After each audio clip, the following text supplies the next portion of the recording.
Fernando Haddad é o candidato que o Diário de Mogi entrevista hoje, lembrando que estamos ouvindo os 3 primeiros colocados na pesquisa para o governo do estado. Candidato, muito obrigado pela presença. Muito obrigado a você. Bom, já começo perguntando, o senhor já exerceu um cargo executivo já como prefeito de São Paulo, tentou a reeleição e não se reelegeu. Como convencer o eleitor de que a não reeleição não é uma rejeição ao gestor Fernando Haddad? Olha, eu acho o seguinte, 2016 foi um ano difícil para os prefeitos do PT, mas eu preferi pagar o preço de ficar do lado certo da história. Eu sabia que o presidente Lula estava sendo perseguido, sabia que isso ia terminar mal para o juiz, Sérgio Moro, como terminou não apenas na justiça brasileira, mas na justiça internacional, que foi condenado pela ONU. E hoje o que nós vemos é o presidente Lula liderar todas as pesquisas de opinião e eu, aqui em São Paulo, liderar todas as pesquisas de opinião. E para minha alegria, liderar com mais vantagem onde eu governei, o que significa muito para mim. Bom, vamos falar agora de Mogi, falar da região. Todos os candidatos em suas visitas, a gente sempre insiste numa pergunta que afinal foi uma luta muito forte e a cidade venceu. Mas sempre que tem uma oportunidade, a gente aqui na imprensa, a gente faz a pergunta e busca esse compromisso sobre o pedágio na Mogi Dutra. Então, eu acho um absurdo você, numa região metropolitana, você colocar o pedágio, sobretudo numa região que tem um potencial enorme de atrair empresas. Nós temos que reindustrializar o Estado. E o governo do Estado está desindustrializando o Estado, aumentando impostos, aumentando pedágio, não remunerando o exportador paulista que vende no exterior os nossos produtos, não devolvendo o ICMS. Está tudo errado. Nós vamos continuar perdendo indústria se a política atual for mantida. Nós vamos entrar firme para trazer indústrias para São Paulo. Eu posso te assegurar que você vai ver muitas cidades do interior e da região metropolitana mudar de cara com a vinda de novas indústrias para cá. Aliás, sobre isso o senhor sugere um desenvolvimento econômico para a região leste, né? Sim. De que forma a Mogi vai ser integrado nesse plano todo? Olha, eu acho que, primeiro, não complicando a vida do empreendedor com pedágio, com isso, com aquilo, não onerando mais os impostos, como o Rodrigo Garcia fez no governo Dória como secretário, não é como vice, não. Ele diz que vice não tem caneta, mas secretário tem. E ele onerou muito o contribuinte paulista, respeitando o empreendedor, né? E eu acho que nós temos o seguinte, nós temos as principais universidades públicas do país em São Paulo. Nós produzimos 50% da produção científica brasileira. Isso significa que se nós tivermos uma comissão tripartite, governo, setor privado, instituições de pesquisa, com crédito e tecnologia, nós podemos desenvolver o Estado. Cara, vamos falar de saúde agora. Hoje a polêmica aqui em Mogi é sobre o fechamento do pronto-socorro do Luzia.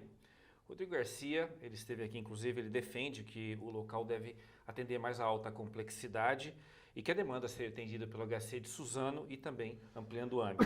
Já o Tarcísio de Freitas disse que ser eleito, né, vai reabrir imediatamente. Qual o seu posicionamento a respeito? É muito simples. Você só pode fechar o pronto-socorro de um hospital quando você tem uma UPA. Então não adianta o governo do estado ficar jogando no colo dos prefeitos um problema que ele tem que ajudar a resolver.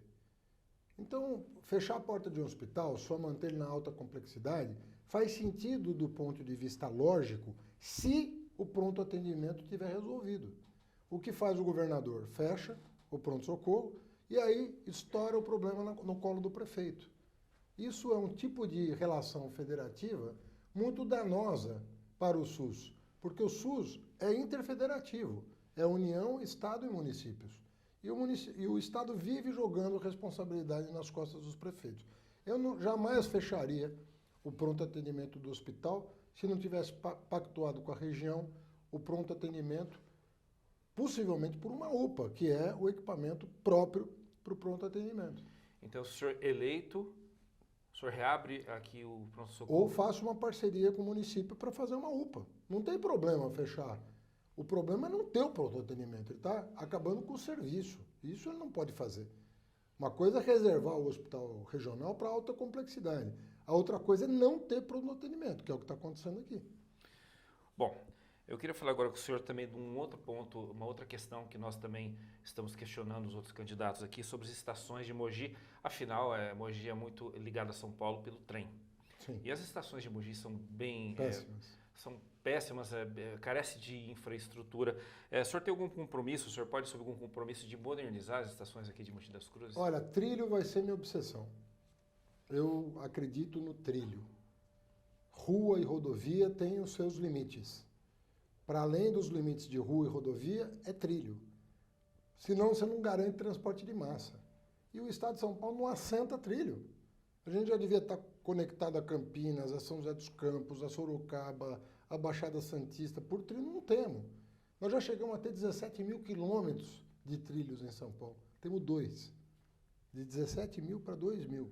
Perdemos 15 mil de malha ferroviária. Então o governo do Estado está na contramão do mundo. O mundo inteiro investindo em trilho, o governo do Estado sucateando a CPTM. E as estações, não é só aqui. Na capital, o problema é o mesmo. Eu tive semana retrasada na estação Guaianazes. O que é aquilo, gente? Um cadeirante sendo carregado por 4 homens porque não tinha uma escada rolante e nem um elevador. Quer dizer, o povo está sendo maltratado.